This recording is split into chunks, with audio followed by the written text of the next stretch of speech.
सत श्री अकाल दोस्तों, मैं हाँ तुहाडा अपना गुरविंदर सिंह। तुसी देख रहे हो बाजवा एंड संधू व्लॉग। अज दा व्लॉग बहुत इंपॉर्टेंट है। तो एजेंट ने एक बच्चे दे नाल ठगी की है, एक एप्लीकेंट दे नाल ठगी की है। वो ठगी इस तरीके नाल नहीं की। अक्सर जिहड़ा तुसी जदों एजेंट कोल जांदे हो तां अजिहियां कहानियां जिहड़ियां आम हुंदियां ने।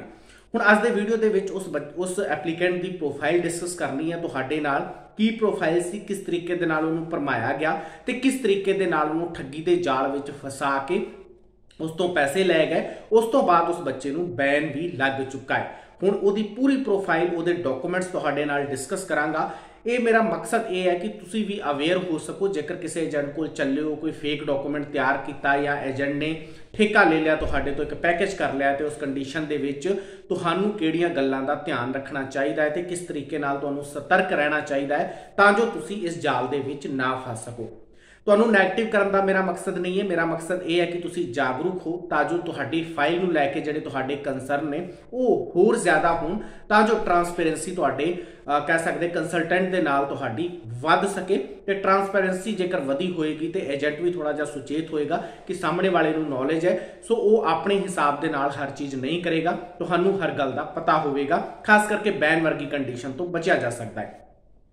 हुण ये फाइल जिहड़ी है उस बारे प्रॉपर डिस्कशन करांगे। जेकर पहली बार चैनल देख रहे हो, चैनल को सबसक्राइब जरूर कर लियो, क्योंकि मकसद साडा इको एक हुंदा है तुहाडे तक सही, अथेंटिक ते पूरी जानकारी पहुंचाउणा। किसी भी तरह के प्रमोशनल कंटेंट ते असीं जोर नहीं दिंदे। मकसद यही हुंदा क्योंकि असीं किसी तरह की वीज़ा फाइलिंग नहीं करते कि तुहाडे तक रियल, अथेंटिक ते रिसर्च करके कंटेंट पहुंचाया जाए। SOP या केप्स नोट में कोई हैल्प चाहते हो तो वेलकम है। किसी तरह की असी वीज़ा फाइलिंग नहीं करते, सो इस करके कॉल ना कराया करो। जेकर प्रोफाइल डिस्कस करना चाहते हो, अपॉइंटमेंट बना लो, WhatsApp पर मैसेज करो, as per appointment call back करांगा। कोशिश करांगा तुहाडा हर डाउट क्लीयर किया जाए। हुण वीडियो के पहले दस्सिया सीगा कि एक्चुअली ये प्रोफाइल जिहड़ी है वो पंजाब का नहीं, हरियाणे का एक एप्लीकेंट है जिसकी उम्र 32 साल है, मैरिड है ते रिसेंटली उसकी मैरिज हुई है। तो उन्होंने विजिटर वीज़ा अपलाई करना सी कैनेडा का। हुण उन्होंने पंजाब दे ते हरियाणा दे एजेंट्स कोल अप्रोच की ते पंजाब का एक बहुत वड्डा ग्रुप है, उस नाल उसकी गल जिहड़ी है उस सिरे लगी। हुण होया कि उस एप्लीकेंट की पहला तुहानूं प्रोफाइल दस दिंदे हैं। वो नॉर्मल एक किसान का बच्चा है, यानी कि एक किसान फैमिली तो, यानी एक फार्मर फैमिली तो बिलोंग करता सीगा। ਉਹਦੀ कोई कह सकते ਆਪਾਂ कि कोई जॉब या कोई उस तरह की इनकम नहीं सी हैगी जिसनों वो प्रजेंट करके ते अपनियां कह सकते होम कंट्रीज़ दे नाल टाइज दिखा सके। तो बैंक बैलेंस वगैरह नूं लैके भी कोई बहुता ज़्यादा कह सकते हैं कि अच्छी कंडीशन नहीं सी हैगी। उन्होंने अकाउंट के विच 6 लाख रुपए जिहड़े आ वो 6 महीने पुराने जरूर सीगे, पर 6 महीने तो लैके तो रिसेंटली जो उसने फाइल लगाई उस दरम्यान जी वो स्टेटमेंट लगाई वो कोई बहुतियां चंगियां ट्रांजैक्शनस नहीं हैगियां सीगियां। तकरीबन 90,000 का ट्रांजैक्शन जिहड़ा वो होया सीगा। हुण वो जदों एजेंट कोल जांदा है, एजेंट नूं अप्रोच करता है तो उन्होंने गलबात तय हो जाती है कि असीं 22 लाख दे विच तुहाडा विजिटर वीज़ा कैनेडा का लगा देवांगे। पहला तुसी कोई पैसा नहीं देना, एंबैसी दे जो खर्चा आएगा एंबैसी का वो खर्चा तुसी देना है, यानी कि बायोमैट्रिक की फी देनी है। तो एंबैसी की जिहड़ी फी हुंदी है सिर्फ वही पे करनी है। उस तो इलावा तकरीबन उन्होंने चार्जेस 33,000 यानी कि 33,000 उन्होंने चार्जेस सीगे, वो चार्जेस पे करने हैं। यानी तकरीबन 50,000 रुपए जिहड़े है वो ले गए उस एप्लीकेंट तो। उन्होंने फाइल प्रोसैसिंग बारे फर्दर जिहड़ा भी कम्यूनीकेशन उन्होंने शुरू हो गया। हुण हुंदा की है, उस एप्लीकेंट दे वल्लों ITR नहीं भरी जाती सी। सो ITR नहीं भरी जाती सी, उन्होंने फेक 2 साल की ITR लगाई, यानी कि एक रिसेंटली ITR भर दी, एक बैक डेट के विच जाके यानी कि कह सकते हरजाना भर के उन्होंने एक ITR होर बना ली, यानी कि 2021-22 की बना ली तो 2022-23 की ITR जिहड़ी है वो तैयार कर ली गई उन्होंने वल्लों। हुण 2 ITR हो गए, वो भी ITR जिहड़े सी, एक पहला ITR जिहड़ा सी वो तकरीबन 6,47,000 का भरिया गया। दूजा ITR जिहड़ा है वो तकरीबन 8 लाख समथिंग थाउजेंड, हुण मैनूं एग्जैक्टली वो फिगर आउट नहीं कर सकता मैं, और इन्ना भरिया गया। तो सिक्योरिटी परपज़ तो मैं बच्चे के डॉक्यूमेंट्स भी तुहाडे नाल शेयर नहीं कर रहा। हुण जदों ये 2 ITR भरे गए उस तो बाद बच्चे के अकाउंट 6 लाख रुपए सीगे ते उस तो 50,000 रुपए करके 2 बार होर पवा के यानी उन्होंने 7 साढ़े 7 लाख रुपए उन्होंने अकाउंट के विच दिखा दिते गए। ਹੁਣ ਇਹ ਸੀਗਾ ਟੋਟਲ ਜਿਹੜਾ ਕਹਿ ਸਕਦਾ ਕਿ ਓਵਰਆਲ ਉਸ ਏਜੰਟ ਦੇ ਵੱਲੋਂ ਜੋ ਉਸ ਪ੍ਰੋਫਾਈਲ ਦੇ ਨਾਲ ਛੇੜਛਾੜ ਕੀਤੀ ਗਈ। ਹੁਣ ਜਿਹੜਾ ਇੱਥੇ ਸਭ ਤੋਂ ਵੱਡਾ ਬਲੰਡਰ ਕੀਤਾ ਗਿਆ, ਉਹਨਾਂ ਦੀ ਜ਼ਮੀਨ ਜਿਹੜੀ ਉਹ ਤਕਰੀਬਨ 1.5 ਪੌਣੇ 2 ਏਕੜ ਸੀਗੀ, ਪਰ ਉਹਨਾਂ ਦੀ ਲੈਂਡ ਜਿਹੜੀ ਹੈ ਉਹ ਜ਼ਿਆਦਾ ਦਿਖਾ ਦਿੱਤੀ ਗਈ ਤੇ ਉਸ ਦੇ ਆਧਾਰ ਦੇ ਉੱਤੇ ਜਿਹੜਾ ਵਾ ਉਹ ਇੱਕ ਇਨਕਮ ਸਰਟੀਫਿਕੇਟ ਬਣਾਉਣ ਦੀ ਕੋਸ਼ਿਸ਼ ਕੀਤੀ ਗਈ। ਪਰ ਉਹ ਇਨਕਮ ਸਰਟੀਫਿਕੇਟ ਜਿਹੜਾ ਹੈ ਉਹ ਵੀ ਇੱਕ ਸਿੰਪਲ, ਮੈਂ ਦੇਖਿਆ ਸੀਗਾ, ਉਹ ਇੱਕ ਬੜਾ ਸਿੰਪਲ ਜਿਹਾ ਇਨਕਮ ਸਰਟੀਫਿਕੇਟ ਸੀਗਾ ਜਿਸ ਨੂੰ ਬਣਾਇਆ ਗਿਆ ਤੇ ਉਹਦੇ ਵਿੱਚ ਵੀ ਉਹਨਾਂ ਦੀ ਇਨਕਮ ਜਿਹੜੀ ਹੈ ਉਹ ਤਕਰੀਬਨ 10 ਲੱਖ ਦਿਖਾਈ ਗਈ। ਹੁਣ 10 ਲੱਖ ਇਨਕਮ ਜਿਹੜੀ ਹੈ ਉਹ ਤੁਹਾਡੇ ਕਹਿ ਸਕਦਾ ਇਨਕਮ ਸਰਟੀਫਿਕੇਟ ਦੇ ਵਿੱਚ ਹੈ। ਜੇ ਫਾਰਮ ਉਹਨਾਂ ਕੋਲ ਕੋਈ ਹੈਗਾ ਨਹੀਂ ਹੈਗਾ ਸੀਗਾ। बैलेंस ਜਿਹੜਾ ਅਕਾਊਂਟ ਦੇ ਵਿੱਚ ਹੈ ਉਹ ਉਸ ਕਹਿ ਸਕਦੇ ਆ ਕਿ ਇਨਕਮ ਸਰਟੀਫਿਕੇਟ ਦੇ ਹਿਸਾਬ ਦੇ ਨਾਲ ਉਹਦੇ ਵਿੱਚ ਕੋਈ ਟ੍ਰਾਂਜੈਕਸ਼ਨਸ ਨਹੀਂ ਸੀਗੀਆਂ ਹੈਗੀਆਂ, ਕੋਈ ਫਸਲ ਦੇ ਪੈਸੇ ਨਹੀਂ ਆਏ ਹੈਗੇ ਸੀਗੇ। ITR ਜੋ ਭਰੇ ਗਏ ਉਹ ਵੀ ਕਹਿ ਸਕਦੇ ਆ ਕਿ ਮਨ ਘੜੰਤੀ ਹੁੰਦਾ ਜਦੋਂ ਆਪਾਂ ਇਸ ਵੱਡੇ ਲੈਵਲ ਤੇ ਭਰ ਦਿੰਦੇ ਆ ਤੇ ITR ਦਾ ਕੰਬੀਨੇਸ਼ਨ ਜਿਹੜਾ ਉਹ ਵੀ ਇਨਕਮ ਸਰਟੀਫਿਕੇਟ ਦੇ ਨਾਲ ਨਹੀਂ ਸੀ ਹੈਗਾ। ਹੁਣ ਜਦੋਂ ਫਾਈਲ ਲੱਗ ਜਾਂਦੀ ਹੈ, ਫਾਈਲ ਐਮਬੈਸੀ ਵਿੱਚ ਹੁੰਦੀ ਹੈ, ਉਸ ਟਾਈਮ ਦੇ ਉੱਤੇ ਉਹ ਬੱਚਾ ਮੈਨੂੰ ਕੰਟੈਕਟ ਕਰਦਾ ਹੈ ਤੇ ਆਪਣੀ ਪ੍ਰੋਫਾਈਲ ਮੇਰੇ ਨਾਲ ਸ਼ੇਅਰ ਕਰਦਾ ਹੈ।